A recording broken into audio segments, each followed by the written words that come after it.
ఈ దేశానికి భారతీయ జనతా పార్టీ ముప్పుగా మారింది. ఈ దేశంలో భారతీయ జనతా పార్టీని తొలగించాల్సిన బాధ్యత ప్రతి ఒక్క కాంగ్రెస్ పార్టీ కార్యకర్త మీద ఉన్నది.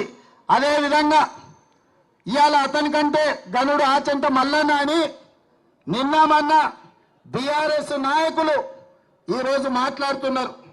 మేము మోడీ మీద కొట్లాడతామన్నారు. మరి ఆ సన్నాసులను అడుగుతున్నా, లక్షల కోట్ల రూపాయలు దోపిడీ జరిగితే ఒక్క రోజైనా మాట్లాడినరా మీరు అని. ఎందుకు ఇవాళ బీఆర్ఎస్ వాళ్ళు బీజేపీని ఎందుకు నిలదీస్తలేరు?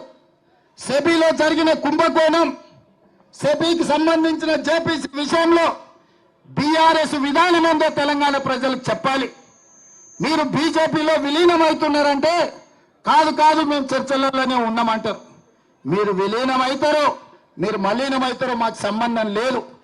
ఇవాళ ఈ సెబీలో జరిగిన కుంభకోణం మీద కేసీఆర్ విధానం ఏందో కేసీఆర్ మాట్లాడాలి. ఇవాళ కేటీఆర్ ఎందుకు ఈ విధానాన్ని ప్రశ్నిస్తూ ఈ ట్విట్టర్ తిల్లు తన ట్విట్టర్లో పెట్టట్లేదు అని నేను అడుగుతున్నా. అక్కడికి వచ్చేది అక్కడికి రాంది.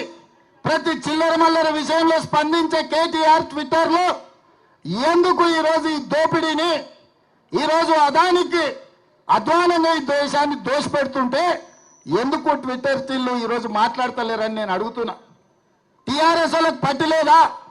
ఈ దేశ సంపద దోస్తుంటే బీజేపీకి అనుకూలంగా మీరు ఉన్నారని ఇది ఒక్కటే స్పష్టమైన సాక్ష్యం కదా. నిజంగానే బీఆర్ఎస్ బీజేపీలో విలీనం కాకపోతే, బీజేపీ బీఆర్ఎస్ చీకటి ఒప్పందంలో కాంగ్రెస్ కు వ్యతిరేకంగా కొట్లాడకపోతే ఈ జేపీసీ విషయంలో బీఆర్ఎస్ విధానం ఏందో తెలంగాణ ప్రజలకు చెప్పాలి. ఇవాళ ఆ సన్నాసులు మోడీని, అమిత్ షా గారిని మెప్పించడానికి, సంతోషపెట్టడానికి అంతర్జాతీయ ఎయిర్పోర్టుకున్న రాజీవ్ గాంధీ పేరు తీసేస్తామంటారు. సచివాలయం ముందర ఉన్న విగ్రహాన్ని తొలగిస్తామంటారు. నేను అడుగుతున్నా, మీ తాతలు ముత్తాతలు మీ మొత్తం జాతి వచ్చినా రాజీవ్ గాంధీ గారి విగ్రహాన్ని కూడా ముట్టుకోలేరు. మళ్ళొక్కసారి నేను చెప్పదలుచుకున్నా, రాజీవ్ గాంధీ విగ్రహం మీద చెయ్యేస్తే మీ ఈపు చింతపండు కాకపోతే నా పేరు మార్చుకుంటా అని నేను చెప్పదలుచుకున్నా.